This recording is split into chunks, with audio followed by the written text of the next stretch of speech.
The only thing more painful than painful words is silence. Hey, I'm Lamiski.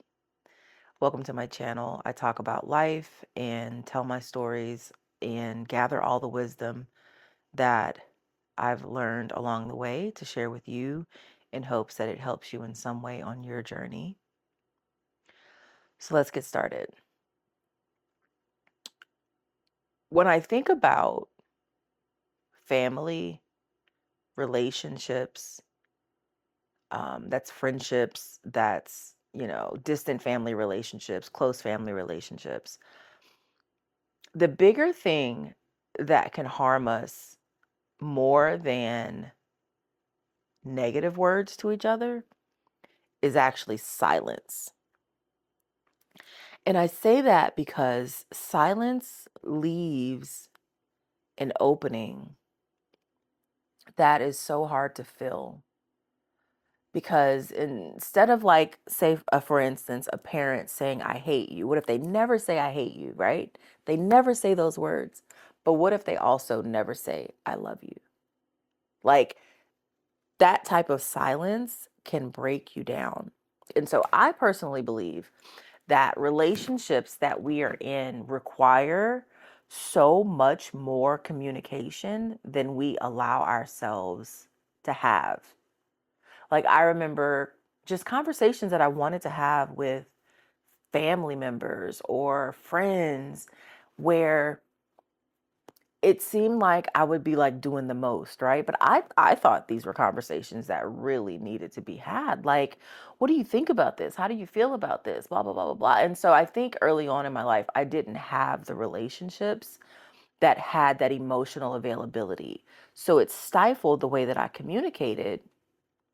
And it made me feel like a lot of types of questions and communication was unnecessary. But as I've gotten older and as I've taken the reins of the relationships that I'm in and contributed in the fashion that I really want to contribute in, I recognize that I was just kind of around the wrong people. And so when you think about silence and the damage that silence can do in a friendship or relationship,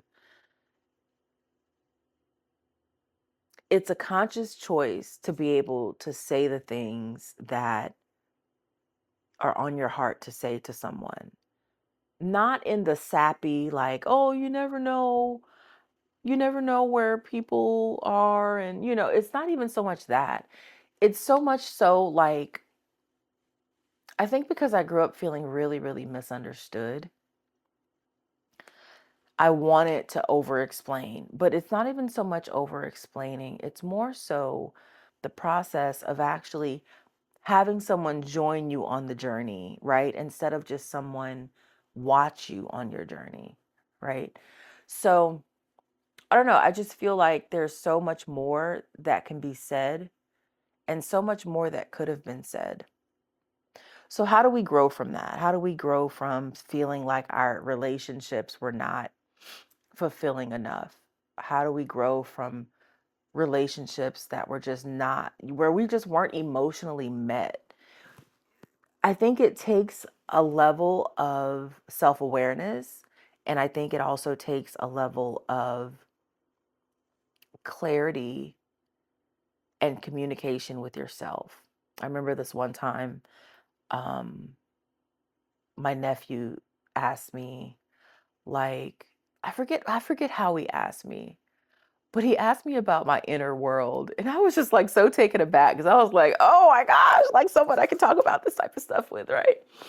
But he asked me about my inner world, and I said, yo, I said, I've got a rich inner world. Like, you have no idea the stuff that I've processed through, thought about. You ever heard Kanye say, I forgot more shit than you ever thought of? Like, that's how I feel. Like, my brain and my mind is constantly processing. And it's not just processing, what do people think about? No, it's so much deeper than that. And it has been hard to process on this level. Like, it's been hard to process on this level because I don't allow myself the silence. I don't allow myself to ignore things. I don't allow myself to space out and just brush things under the rug when it comes to me and the things that I think about and that I want to process. Even if I don't allow another human being into that, I don't allow that silence. And I think that's one good thing that I learned from not being fully met emotionally as a child or as a young adult is to cultivate that relationship with myself where I don't allow silence. I used to have this thing, and maybe I kind of went too hard on it, but I used to be like more confrontational and not so much with other humans, but if I had a thought, if I had an idea, if I saw a video or a movie that sparked something, I would confront it, right? And so that would either be with just talking about it with someone or journaling about it. But I let myself go deeper. I remember this one time I went on this first date it was like a coffee date or whatever. I prefer those because I don't want to waste time. Um, and I got everything I needed on that coffee date, right? The guy just aggravated me so much. And I went home. I wasn't in tears, but I was close because I cry when I'm angry, right? But he had said something.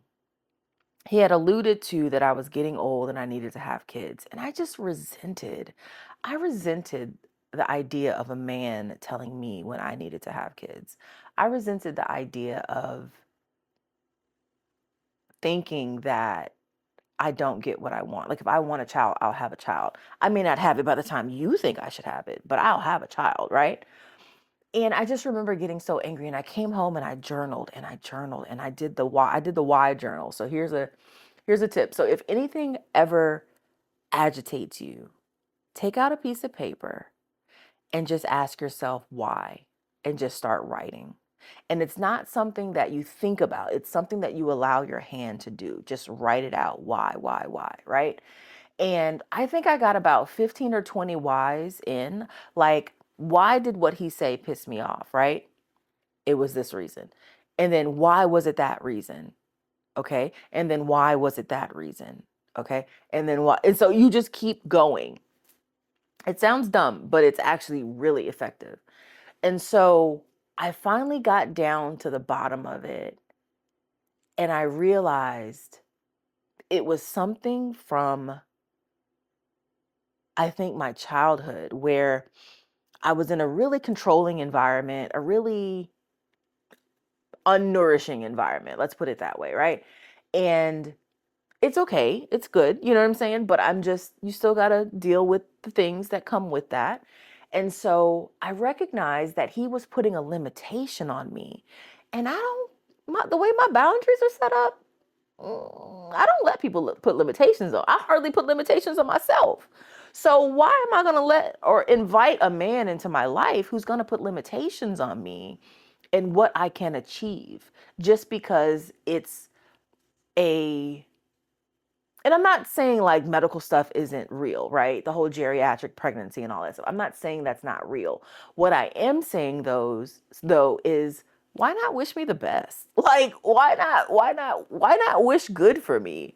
But you're wishing because you want me to feel pressure, because you want me to feel like I should be with you because I'm meeting you at this phase of life at this age and I should want a baby so bad that I'll put up with your BS, right? That's basically, I felt like, what he was trying to do, which is what just people do in general. People who are not very emotionally intelligent, they let themselves feel pressured by outside pressures and they like to pressure other people, right, with their point of view, which is really just a mass consciousness thinking, right?